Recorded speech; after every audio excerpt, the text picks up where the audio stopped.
One of the biggest complaints I hear from people about their money is that they don't make enough.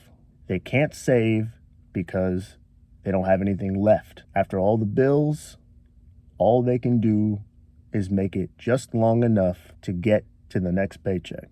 A lot of the people who say this are people who make minimum wage. Something I've never understood about people who argue about minimum wage and how much salaries don't keep up with inflation is that this argument acts like y'all are new to the game.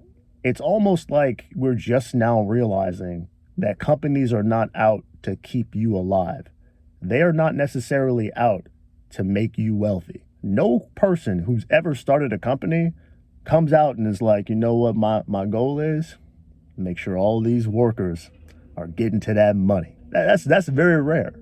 So it's really strange to me that you could go sign up for a minimum wage job and then be surprised when you don't make enough to make ends meet. We do this a lot where we act as if our actions have no bearing on where we are. A lot of y'all that make minimum wage, let's be real, you're in jobs where you can be easily replaced. That's not to say you don't work hard, but if tomorrow you didn't show up, they would find somebody to take your place. If you do something like customer service or you work at a McDonald's as a cashier, there are tens of thousands of people who could do your job tomorrow if you couldn't. We sometimes act as if we don't realize that the type of job we do directly impacts how much we make. Why are we trying to act as if those things can be separated? The work you do is a direct reflection of the salary you have. The more valuable the work, the more you will likely get paid. It's not a direct correlation, but it's very, very closely connected. Often people who say they don't make enough money will walk around and act as if they deserve more money simply because they work hard. Once again, you aren't new to the game. Never has the amount of work that you do necessarily meant that you make more money. You can work for 12 hours straight every single day and still be broke at the end of the month if your salary is extremely low. And I suspect all of you that complain about this already know that that's how it is. Yet we want to act as if we are somehow morally superior by suggesting that it's the company's responsibility to take care of us because nobody should make less than a livable wage. I think sometimes we confuse what we want the world to be for what the world is. I am not in disagreement with you that everyone should, in a perfect world, be able to live off of whatever work that they do. But that's not the world we live in. We've never lived in that world. So this idea that you're going to somehow rewrite capitalism so that you do not have to put in any extra work and can live off of a McDonald's salary is just not one that's very likely. I don't want to hurt your feelings, but I don't want you to go out into the world armed with fantasies either. And every time you go out and say, I don't make enough, my company doesn't pay me enough, you are suggesting to the world that it's the company's responsibility to take care of you. Somehow, you all want the company to invest in you more than you invest in you. We all walk around with these mini computers in our pockets, and we do almost nothing productive with them. We'll waste time scrolling. We know all the latest drama. We know who got divorced. We know what celebrities are with who. We know what movies are coming out, but we don't know our finances. How the hell does that work? How do you have the amount of knowledge that you do at your fingertips, but can't invest the time in yourself to learn more? If you took the time to learn skills that not everybody had, you could probably command the salary that you want. It doesn't mean that if you know more, you automatically have job security. Everyone at every level has a pool of people that are fighting for their jobs. Everybody.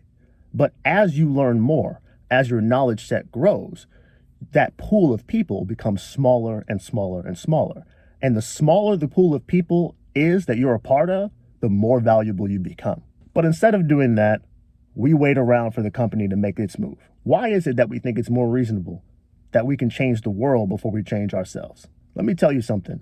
You are not a morally superior figure just because you stand your ground and do not buy in to the capitalist society that you don't want to be a part of. Because every inaction you take is also action. All the time you spend not investing in yourself is also time you're spending not necessarily bettering your family's position. Before you tell me about what you deserve at work, answer me something. Does your family deserve a better you? Does your spouse deserve someone who doesn't spend money like it's falling off trees?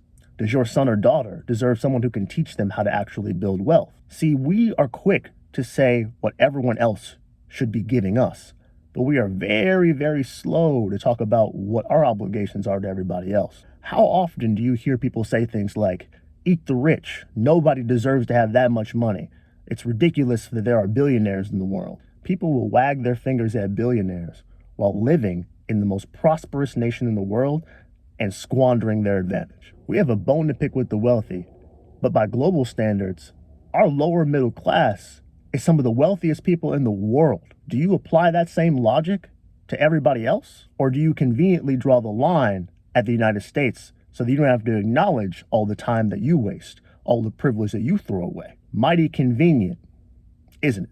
By virtue of simply being in the United States, you have been given a great gift. If you decide that you're not going to do anything with it, that's up to you.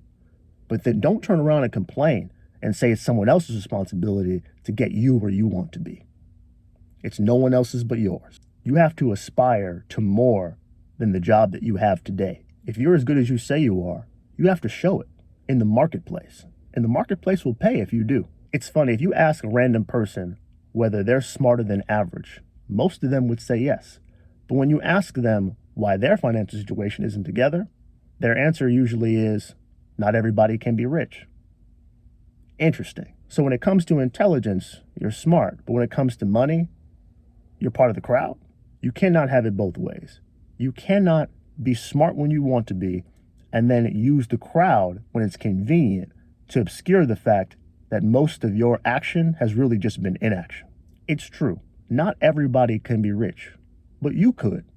You can take steps today to better your financial position.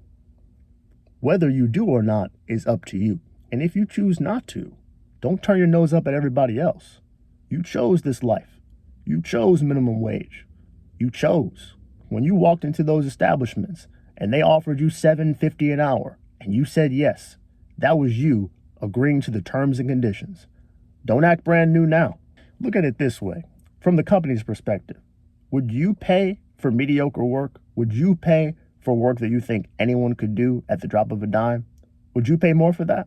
We have to start looking at this from the perspective of a business if we're going to start acting like we're responsible enough to have assets of our own. Imagine somebody comes to your house to sell you a lawnmower. They go, yeah, this is a great lawnmower. It's going to be $5,000. $5,000. That's the price. Really good offer. You're sitting there like, does this do anything special? Why is it $5,000? What can it mow the lawn for me? Do I have to do anything? No, it's just a push mower. It takes gas, just like your normal push mower at the store. Those $200 ones, just like that. But this one, it's a special one, and it's $5,000. Great price. You're the salesman. You are expecting special treatment because you are you, because you breathe air. The ironic thing is, the people who think in this manner are mostly people who have lived in the United States their entire lives and have never had to truly experience any type of actual oppression. You signing up for something and then not liking the results when you knew all the terms, that's not oppression. That's a bad life choice. The great thing is about that, you can decide to be done with that choice. You can make different ones. Just don't expect anybody to come to your rescue. You are armed with all the tools. You are your own rescue. The thing that you have in your hands right now can teach you a lot. Don't squander that time. Or sit around, make minimum wage, and don't complain. I understand that the world we live in is not a pretty one. But I think it's better for us to all acknowledge that truth and go out into the world armed with that knowledge than it is to act like it doesn't exist. Act in accordance with what the world is, not with what you want the world to be. And start thinking about value in terms of what you provide and who else can actually provide it. Your uniqueness, the things that you do that nobody else can. That's how you start to win. That's how you start to level up in this capitalist game. I'll talk to y'all later.